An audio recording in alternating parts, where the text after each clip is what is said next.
Good evening everybody. सभी को नमस्कार, राम राम, सत श्री अकाल, अस्सलाम वालेकुम, राधे राधे, जय श्री कृष्णा। तो मैं सबसे पहले आप लोगों को अपना परिचय दूं। मैं हूं दिलीप सर। आपने मुझे देखा होगा यूट्यूब पे एक बड़ी सी दाढ़ी के साथ, एक बिल्कुल डिफरेंट लुक में। जी हाँ, मैं वही दिलीप सर हूँ जिन्होंने बहुत सालों से मुखर्जी नगर में काफ़ी सारे स्टूडेंट्स को पढ़ाया है।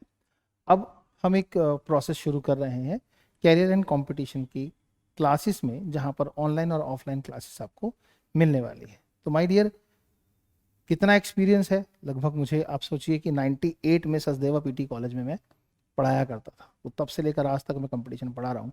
अब इससे अगर आप कैलकुलेट करेंगे तो 24 साल प्लस आपको दिखाई देंगे। अब हम बात करते हैं कि कंपटीशन में आज के टाइम पर इस 24 साल के एक्सपीरियंस का आपको क्या फ़ायदा होने वाला है। जैसे कि आपने देखा होगा कि मिक्सचर एक ऐसा टॉपिक है जो मैथमेटिक्स का रेशो पर बेस्ड है, लेकिन मैंने थंबनेल में लिखा problems of mixtures without ratio, यानी कि बिना अनुपात का प्रयोग किए इस अनुपात वाले चैप्टर को कैसे सॉल्व किया जा सकता है, क्या क्या किया जा सकता है, कितने क्वेश्चन ऐसे हैं जिनमें बिना रेशो के भी काम चल सकता है। तो मैं आपको एक छोटा सा रीजनिंग का क्वेश्चन सॉल्व करवाऊंगा पहले, जो कि मैथमेटिकल रीजनिंग होता है। ये सवाल मैथ्स में भी आता है और रीजनिंग में भी आता है, और इसी सवाल का जो बेनिफिट है उसी से आपको कई ऐसे सवाल होंगे जो मिक्सचर के आपके सॉल्व हो जाएंगे, यानी कि रेशो का इस्तेमाल भी नहीं करना पड़ेगा। जहां मिक्सचर में कुछ एवरेज की प्रॉब्लम्स का मैं यूज करूंगा, वहां रेशो की जरूरत नहीं पड़ेगी। बहुत सारे टेक्निक्स हैं जिसके बेस पे आप क्वेश्चंस को सॉल्व कर सकते हैं। मिक्सचर है क्या? सबसे पहली बात तो ये है, राइट। जो बच्चे कंपटीशन पढ़ते हैं, जानते हैं, सिलेबस में बहुत दिनों से प्रैक्टिस कर रहे हैं, उन्हें मिक्सचर का मतलब मालूम है। लेकिन मेरा यहाँ मतलब उन बच्चों से भी है जिन्हें सही मायने में मिक्सचर का मतलब भी नहीं मालूम। तो मिक्सचर क्या चीज है, एग्जाम्पल के तौर पे हम बात करते हैं। मान लेते हैं कि मेरे पास एक बॉक्स है, ठीक। उस बॉक्स के अंदर उस बॉक्स के अंदर जब मैं बात करता हूं कि मैं इसमें कोई चीज डाल रहा हूं, तो उस चीज डालने से जो मिक्सचर है वो कब मिक्सचर कंसीडर होगा, कब नहीं होगा। आप इस बॉक्स के अंदर अगर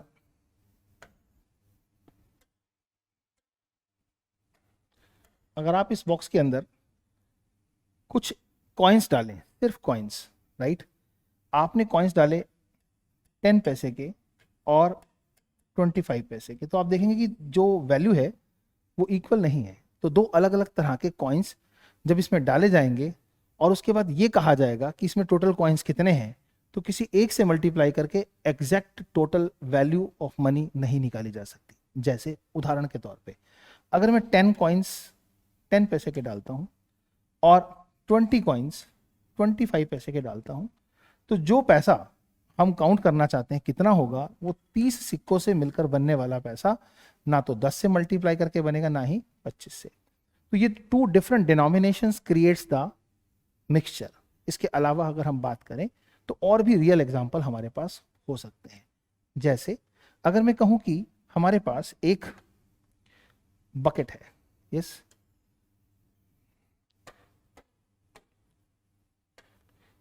एक बकेट है।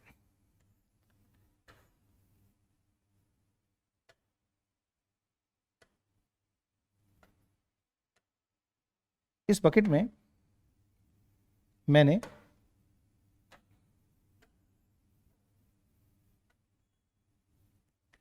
दूध डाला, फिर दूध डाला तो कोई मिक्सचर नहीं हुआ। लेकिन दूध और पानी को डाल दिया तो मिक्स होने के बाद दोनों का एक मिक्सचर तैयार हो गया। अब इसी तरह के मिक्सचर के अंदर मैं मिल्क के साथ वाटर को मिलाता हूँ, तो ये मिल्क और वाटर का मिक्सचर हो जाता है, ठीक। अगर मैं इसमें अल्कोहल और वाटर डालता हूँ तो वो अल्कोहल और वाटर का मिक्सचर हो जाता है। तो इस तरह के कई सवाल आपके अलग अलग भाषा में मिक्सचर के क्वेश्चंस शो होते हैं। अब उन तमाम सवालों में कुछ, जब हम सवालों को सॉल्व करते हैं तो जो बेसिक प्रॉपर्टी हम यूज़ करते हैं उसे हम मिक्सचर एंड एलिगेशन के नाम से जानते हैं। एक मेथड है जिसका हम इस्तेमाल करते हैं जिसमें रेशो की ज़रूरत पड़ती है। जैसे एग्जाम्पल के तौर पे मैं आपसे एक सवाल की बात करूं और कहूं कि मैं कहना चाह रहा हूं, एक क्वेश्चन मेरे पास कि मेरे पास कबूतर है और खरगोश हैं, इन दोनों को अगर मैं एक साथ रख दूं तो ये एक मिक्सचर होगा। क्यों? क्योंकि कबूतर के जो पैर हैं वो 2 हैं और इसके जो पैर हैं वो 4 हैं। ठीक, कबूतर के अगर मैं सिर की बात करूं तो इसका भी 1 है और इसका भी 1 है। तो ये दोनों के सिरों की संख्या बराबर होने से मिक्सचर पैदा नहीं होता, राइट। दोनों के पैरों की संख्या बराबर ना होने की वजह से मिक्सचर पैदा होता है। मतलब अगर कबूतर के संग मुर्गों की बात करूंगा तो मिक्सचर की कोई खास प्रॉब्लम पैदा नहीं होगी। खरगोश के साथ घोड़ों की बात करूंगा तो कोई समस्या पैदा नहीं होगी। यहाँ जब जानवरों पर, पशु पक्षियों पर सवाल बनते हैं रीजनिंग के या मैथमेटिकल रीजनिंग के, उस समय जब 2 पैर वालों के साथ किसी ऐसे जीव का प्रयोग किया जाता है जिसके 2 पैर ना हो, 2 से ज्यादा हो, राइट रॉन्ग, तो उस स्थिति में हमारे पास मिक्सचर के सवाल पैदा होते हैं। यहां मैं बताना चाह रहा हूं आपको कि एक सवाल अगर मैं आपसे कहूं कि मेरे पास जो पिजन है जिसके पैरों की संख्या 2 है और जो रैबिट है जिसके पैरों की संख्या 4 है, राइट, यहां पर अगर टोटल हेड्स आपको दिए जाएं कि उसकी संख्या 200 है और फीट यानी कि पैर 580 है, तो आपसे ऐसे में एक सवाल पूछा जा सकता है कि बताइए कि जहां कबूतर और खरगोशों में पैरों की संख्या 580 और सिरों की संख्या 200 है, वहां कबूतरों की संख्या कितनी होगी। तो इसे कैलकुलेट करने के लिए बच्चे क्या करते हैं कि ये 2 और 4 के बेस पे टोटल जो पैरों की संख्या है इसको 200 से डिवाइड करके 2.9 पैर निकालते हैं और इस 2.9 को एवरेज पैर की संख्या मानकर इस 2 और 4 के बीच में रख के इन्हें एक रेशो में देखते हैं, यानी कि 2 कहां तक पहुंच गया, 2.9 तक, यानी कि कितना बड़ा, 0.9, 4, 2.9 के डिफरेंस में 1.1। अब अगर मैं दोनों का पॉइंट हटाऊं तो 11 और 9 के रेशो से ये समझ आता है कि पिजन और रैबिट की संख्याओं में क्या अनुपात है। पिजन अगर 11 है तो रैबिट 9 होंगे। क्योंकि यहां पर सिरों की संख्या 200 है तो रेशो के हिसाब से अगर मैं कहूं तो मुझे पता है कि 20 यूनिट बराबर होगा 200 हेड्स। तो 1 यूनिट में कितने हेड आएंगे, 200 बटे में 20, दैट इज 10 हेड्स। अब क्योंकि पिजन का संबंध 11 यूनिट से है तो पिजन आपके हो गए कितने, यस 11 इंटू में 10, दैट इज 110। और रैबिट की बात करूं तो 9 इंटू में 10 इज इक्वल टू 90। तो मेरे प्यारे बच्चों, जो लॉजिक हम समझना चाह रहे हैं वो ये कि ज़्यादातर लोग इस सवाल को सॉल्व करने के लिए इसी मिक्सचर विधि का प्रयोग करते हैं। बट मैं आपसे आज ये बात करने वाला हूँ कि मिक्सचर के सवालों में जहाँ बिना रेशो बनाए भी आंसर आ सकता है, वहाँ रेशो बनाने में टाइम वेस्ट करने की क्या ज़रूरत है। Let's find out the answer of this question without making the ratio, how, right. तो ये आपको आज कुछ एक्स्ट्रा सीखने को मिलेगा, क्योंकि यहाँ पर हेड्स की संख्या कितनी थी, 200 थी। हम मान लेते हैं कि हमें कबूतर निकालने हैं, ऐसा हमारा क्वेश्चन है, राइट रॉन्ग। जैसे कि अभी हमने देखा कि हमारे कबूतर 110 आए, ठीक, और खरगोश 90 आए। अगर मुझे कबूतर निकालने हैं तो थोड़ी देर के लिए मैं मान लेता हूँ, कबूतर को छोड़ देते हैं, खरगोश के हिसाब से सोचते हैं। यानी कि ये सारे के सारे हेड्स अगर खरगोशों के होते तो 4 से मल्टीप्लाई करने पर 800 पैर हो जाते कुल मिलाकर इन जीवों के। परंतु क्वेश्चन में कहा गया जो फीट है यानी कि जो पैरों की संख्या है वो 580 है। मीन्स 580 पैर 800 क्यों नहीं हो पाए, क्योंकि कबूतर भी थे। तो इसका मतलब हुआ 580 पैर और 800 में 220 पैरों का डिफरेंस है और ये 220 पैर कम रह गए क्योंकि सभी खरगोश नहीं थे।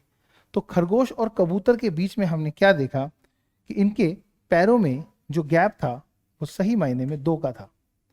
अगर इस 2 के गैप से आप इसे डायरेक्ट डिवाइड कर दें तो आप पाएंगे कि 110 जो आपका आंसर आया है वो सही मायने में आपके पिजन मीन्स कबूतरों की संख्या बिना अनुपात का प्रयोग किए, बिना एक्स का प्रयोग करे निकल गया। अब आपके अंदर से सवाल पैदा हो रहा होगा, सर बहुत आसान कैलकुलेशन है। ये सवाल पैदा हो रहा होगा, सर अगर हमें कबूतर ना निकालने होते, खरगोश निकालने होते तो क्या करते? यस माय डियर, अगर ऐसा होता तो हम ये मान के चलते कि जो हेड्स हमारे पास 200 हैं, वो क्योंकि हम निकालना खरगोश चाहते हैं तो खरगोशों को साइड में हटा दिया और मान लिया कि खरगोश नहीं, सब कबूतर होते तो क्या होता? अगर सब कबूतर होते तो हेड से उनके पैरों की संख्या 400 से ज़्यादा नहीं होती, लेकिन जो पैर हैं वो अभी भी क्वेश्चन में 580 ही दिए हैं। तो आप देखेंगे कि 580 और 400 में एक गैप है 180 पैरों का, और ये गैप अभी भी इस वजह से है कि कबूतर और खरगोशों के पैरों में गैप है 2 का। जैसे 2 से यहाँ भाग किया था वैसे ही 2 से यहाँ भाग करना पड़ेगा, क्योंकि गैप तो वही है 2 पैर, and this time this is 90। Means अगर कबूतर आपके 110 आए थे तो खरगोश तो 90 ही आने चाहिए। That means your answer is खरगोशों की संख्या 90 है। Got it? तो मैंने जैसा कि कहा थंबनेल में, questions of mixtures without ratio is possible और not? Yes, you can see कि अभी अभी हमने एक क्वेश्चन किया, इससे पहले रेशो का ही क्वेश्चन है, मिक्सचर का क्वेश्चन, मिक्सचर एंड एलिगेशन है, लेकिन जिस स्मार्ट तरीके से हमने भी सॉल्व किया उसमें कहीं कोई रेशो बनाने की जरूरत नहीं पड़ी। यहाँ साइकोलॉजी समझते हैं क्या? अगर 2 तरह के जीव या 2 तरह की कोई भी चीजों को मिक्स करने पर कोई मिक्सचर पैदा होता है और उस स्थिति में उनमें से दोनों की सेपरेट क्वांटिटी निकालनी है तो ज्यादा मुश्किल नहीं है बेटा। सीधा सा बात समझनी है कि इस तरह के कितने सवाल आपको एग्जाम में दिखेंगे।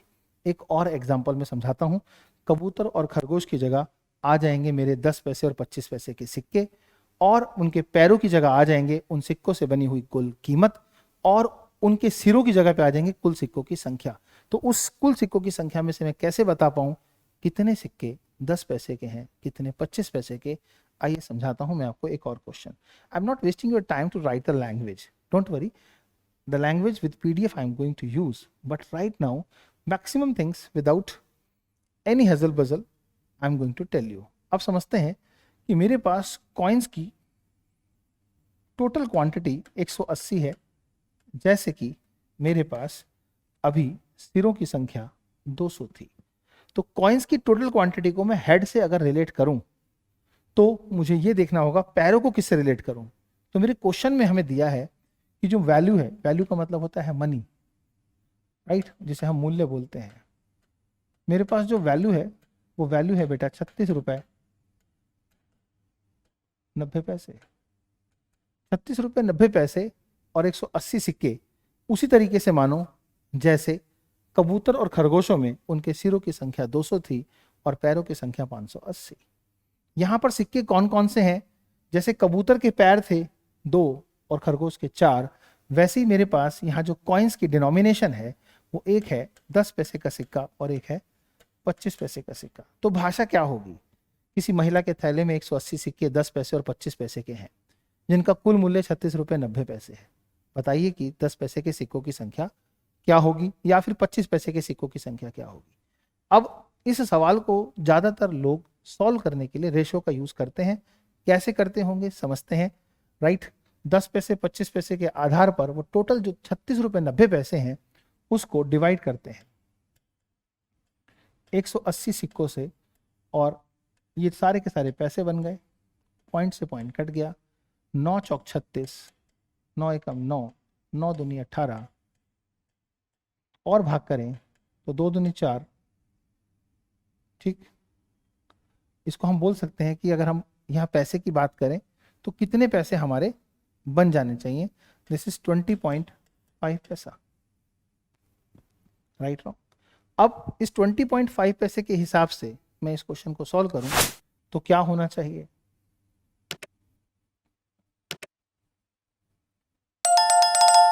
इसको और आसान कर लेते ताकि आपको ज्यादा डिफिकल्टी ना लगे। ये देखिए, इसको हमने कहा कि यहां से अगर हम ये कहें कि आप इसे रुपए नहीं, इसे कॉइन्स मान के चलें, ये 3690 पैसे हैं और 180 सिक्कों में इस पैसे की वैल्यू क्या होगी, तो ज़्यादा सिंपल तरीका आपके लिए ये होगा।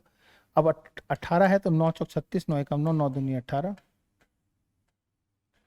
राइट, 2 दूनी 4, this is I can say, ये ज़्यादा इजी हो गया कैलकुलेशन। मैं हालांकि ये भी नहीं कराऊंगा, ये हो गया हमारा 20.5। यहाँ का डिफरेंस क्या आया 10.5, यहाँ का डिफरेंस क्या आया 4.5। इन दोनों डिफरेंस को अगर हम रेशो बनाएं तो पॉइंट के बाद एक वैल्यू है, पॉइंट हटा देंगे तो 45 और 105 का रेशो होगा। 15 से भाग करेंगे तो 15 तिया 45, 15 सत्ते 105 होगा। इस 3:7 का मतलब है कि 3 सिक्के हमारे पास होंगे, 3 सिक्के हमारे पास होंगे 10 पैसे के और 7 सिक्के होंगे 25 पैसे के। मीन्स 3 और 7 की टोटल वैल्यू हो गई 10। 10 यूनिट की वैल्यू हमारे पास हुई 180, 1 यूनिट की वैल्यू हमारे पास हुई 180 बटे में 10 अर्थात 18। ये सब मैं नहीं कर रहा, ये मैं बता रहा हूँ, आप ऐसे पढ़ते हैं, ये सब चीज़ें आप करके आ रहे हैं। मैं तो ये बताने वाला हूँ विदाउट रेशो कैसे होगा, यही क्वेश्चन। इतना टाइम लगा रहे हैं हम, इतना टाइम वेस्ट कर रहे हैं प्रोसेस में, और फिर हम कह रहे हैं कि हमारे पास 25 पैसे के सिक्कों की संख्या बताओ या 10 पैसे के सिक्कों की संख्या बताओ। तो अब हम कहेंगे कि 3 से गुणा कर दिया तो 10 पैसे के जो कॉइन्स हैं वो 3 गुणा 18 यानी कि 54, और 25 पैसे के सिक्कों की संख्या जो है वो 7 गुणा में 18 यानी कि 126। तो आपके आंसर निकल गए 54 और 126। लेकिन आपने इस्तेमाल किसका किया, रेशो का। सही मायने में इतनी काम की जरूरत नहीं है। तो मिक्सचर विदाउट रेशो पॉसिबल है, यस। सेम क्वेश्चन मैं आपको सॉल्व करके दिखा रहा हूं विदाउट एक्स। एक सिंपल सा लॉजिक। क्या था आपके पास, कॉइन्स थे आपके पास, कौन से, 10 पैसे और 25 पैसे के। थोड़ी देर के लिए मान लेते हैं कि सारे के सारे सिक्के 10 पैसे के होते तो 1800 पैसे बनते, लेकिन वो फीट की जगह पर जो वैल्यू दे रखी है आपको 36 रुपए 90 पैसे, वो सही मायने में 3690 पैसे हैं। यस और नो। इन दोनों में अगर आप डिफरेंस देखोगे तो आपको पता लगेगा ये 1890 पैसे का डिफरेंस है। अब इस डिफरेंस को बिल्कुल ऐसे देखना है जैसे आपने यहां देखा था जब आप सवाल को सॉल्व कर रहे थे कबूतर और खरगोश को। तो उस समय आप 2 से क्यों भाग कर रहे थे, क्योंकि आपके कबूतर और खरगोश के पैरों में 2 और 4 के यानी कि 2 का डिफरेंस था। अब जब आप इस क्वेश्चन में आते हैं तो आप देखते हैं कि अब किससे डिवाइड करूं, डिफरेंस किस में है। यस माय डियर, डिफरेंस आपके पास यहां आपको पता होगा 10 पैसे और 25 पैसे के 2 प्रकार के सिक्के हैं। तो दोनों में जहां पैरों में 2 का डिफरेंस था वहां पैसों में यहां पर 15 पैसे का डिफरेंस है। मीन्स अगर आप इसे 15 पैसे से भाग करेंगे, मीन्स 15 पैसे से डिवाइड करते ही आपको एक आंसर मिलेगा, और मैं बताऊंगा वो आंसर किसको रिपोर्ट करता है। जब इसको आप भाग करेंगे तो ये आपका आंसर क्या आना चाहिए, दिस इज 126। अब 126 का संबंध किससे होगा देखना जरा ध्यान से। यहां पर आपने इस्तेमाल 10 से शुरू किया है तो एंड किससे होगा, this is the coins of 25 पैसा। मैं आपको बताऊं कि ये 126 जो सिक्के हैं वो 25 पैसे के हैं, हमने रेशो की हेल्प से निकाले थे, विदाउट रेशो निकाल लिए। और मैं आपको बताऊं कि यहां पर जब आपने शुरुआत खरगोश से की थी तो आपका अंत कबूतर से हुआ था। उसी तरीके से जब आप यहां शुरुआत 10 पैसे के सिक्कों से करोगे तो आपका अंत क्वेश्चन का 25 पैसे का निकल के आएगा। तो this is the second example of a problem of mixture which can be solved without ratio, without alligation method. Just a concept. Concept can make you strong and fast calculation while solving the question. अगर आपके पास तरीके अच्छे हैं, आसान हैं, सहज हैं, आप ज़्यादा क्वेश्चन अटेंड कर पाएंगे। तो हम समझते हैं कि मैंने कहा कि ये क्वेश्चन मैंने कैसे सॉल्व किया, विदाउट रेशियो सॉल्व किया। अगर मैं और भी कोई सवाल की बात करूं तो किस तरह का सवाल हम इस पे बना सकते हैं।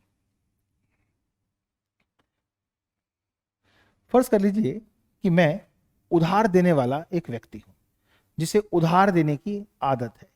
तो मेरे पास कुछ पैसा था, वो था 4000 रुपए, और मुझे इंटरेस्ट कमाना था, इसलिए मुझे एक सिंपल इंटरेस्ट भी 1 वर्ष के अंत में मिल गया 144 रुपीज। 144 रुपये मुझे ब्याज मिला, 1 साल का साधारण ब्याज, और पैसा मैंने खर्च किया 4000 रुपये। अब जरा लॉजिकली बात समझिए, ये पैसा मैंने कैसे खर्च किया, किसी एक को दिया या दो को? अगर किसी एक को ही दिया तो मिक्सचर कहां से पैदा हो गया? तो मैंने ये पैसा दो लोगों को दिया। एक दिया पहला पार्ट 3% पर एनम पर, और दूसरा पार्ट 5% पर एनम पर। माय डियर, 3% और 5% पर जब मैं ये पैसा दे रहा हूं तो आप लॉजिकली समझ लीजिए कि 3% नहीं होता है 144, 4,000 रुपए का। 5% नहीं होता 144 का, मतलब 144 रुपए क्या है? मिक्सचर है। इस 144 से ये कैसे पता लगे कि सही मायने में 3% पे कितना पैसा दिया था या 5 पे? चलो हम समझते हैं कि हमें 5% का पैसा निकालना है, तो हम कैसे निकालें? तो ज्यादातर बच्चे क्या करते हैं इस सवाल में, वो देखते हैं 144 रुपए जो इंटरेस्ट 4,000 रुपए का है वो कितने प्रतिशत है। दिस इज 4 तिया 12, 4 छिक 24, 3.6%। और रेशो से लोग इसको सवाल सॉल्व करने के लिए यहां लिखते हैं 3.6%। इस डिफरेंस को जब देखते हैं तो लिखते हैं 0.6, और इसको देखते हैं तो लिखते हैं 1.4। इन दोनों में डिफरेंस कहे तो 2 से भाग किया तो 7 और 3 होगा, और 7 और 3 के रेशो में टोटल मनी 4,000 डिस्ट्रीब्यूट करेंगे। मीन्स 10 यूनिट की वैल्यू 4,000 रुपए है, और 1 यूनिट की वैल्यू 4,000 बटे में 10 मीन्स 400 रुपए है। अर्थात 3% पर दिया हुआ पैसा जिसका संबंध 7 यूनिट से है, वो 7 गुणा में 400, 2800 रुपए है। वहीं 5% पर दिया हुआ पैसा 3 गुणा में 400 इज इक्वल टू 1200 है। मीन्स ये सवाल फिर आप लोगों ने कर रखा है इसी तरीके से रेशो से, बट इस सवाल को जो मिक्सचर का क्वेश्चन है बिना रेशो के करना चाहें तो कैसे होगा माय डियर? यस,